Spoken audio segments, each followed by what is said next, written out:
ఈ క్వశ్చన్ చూడండి, ఇది ఎస్ఎస్సి CGL 2025 ప్రిలిమ్స్లో అడిగిన క్వశ్చన్, చాలా ఇంపార్టెంట్ క్వశ్చన్. చూడండి, సో ఇక్కడ మనకి ఏం అడిగారు, number of red, blue and green marbles in a bag is in the ratio of. So red marbles 3x, మనకి blue marbles 4x, Z marbles green marbles 6x అవుతుంది. అయితే 20 red marbles add చేసిన అంటున్నారు. So 3x + 20, next 4x + 15. Unknown నెంబర్ని మనం y అనుకున్నాం, unknown number of green marbles. So 6x + y. ఈ ratio ఏంది, 4:5:7 అంటున్నాడు.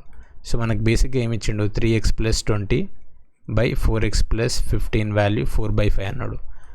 ఈ 4:5. సో ఇది 5 3 15x ప్లస్ 5 × 20 100 = 16x + 60. అప్పుడు మనకేమొస్తుంది, x వాల్యూ 100 - ఇప్పుడు 15x ఇక్కడ సైడ్ తీసుకపోతే x వస్తుంది, 60 ఇక్కడ తీసుకపోతే x వాల్యూ 40 వస్తుంది. సో మనకి x వాల్యూ 40 వచ్చింది. సో x వాల్యూ 40 వచ్చినప్పుడు మనకిప్పుడు బ్లూ మార్బుల్స్ ఎన్ని ఉన్నాయి, బ్లూ మార్బుల్స్ బేసిక్గా 6x + y అని అన్నాం, y యాడ్ చేస్తే.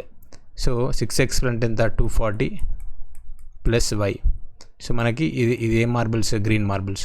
అట్లే ఇప్పుడు మనకి బ్లూ మార్బుల్స్ వాల్యూ ఎంత, blue marbles 4x + blue marbles value 4x + ఎన్ని యాడ్ చేసారు, blue 15. So 4x + 15 / 240 + y = 5/7. So ఇక్కడ x వాల్యూ ఎంత, x వాల్యూ 40 కాబట్టి ఇది 160. సో 175 / 240 + y వాల్యూ 5/7 వచ్చింది. ఇప్పుడు ఈ వాల్యూ ఎంత వస్తుందో చూద్దాం. సో 17, ఇది ఎంత వస్తుంది, 700, 490. సో 1190 మనకి 35 అంటే 1225 = 5 to the 1000, 1200 + 5y. సో మనకేమొస్తుంది, 5y వాల్యూ 25. ఇప్పుడు y వాల్యూ 5. సో ఈ y వాల్యూ అనేది number of green marbles added. So మన ఆన్సర్ ఏమొస్తుంది, ఆప్షన్ B. ఈ వీడియో నచ్చితే ఖచ్చితంగా లైక్ చేయండి, సబ్స్క్రైబ్ చేయండి. Thank you.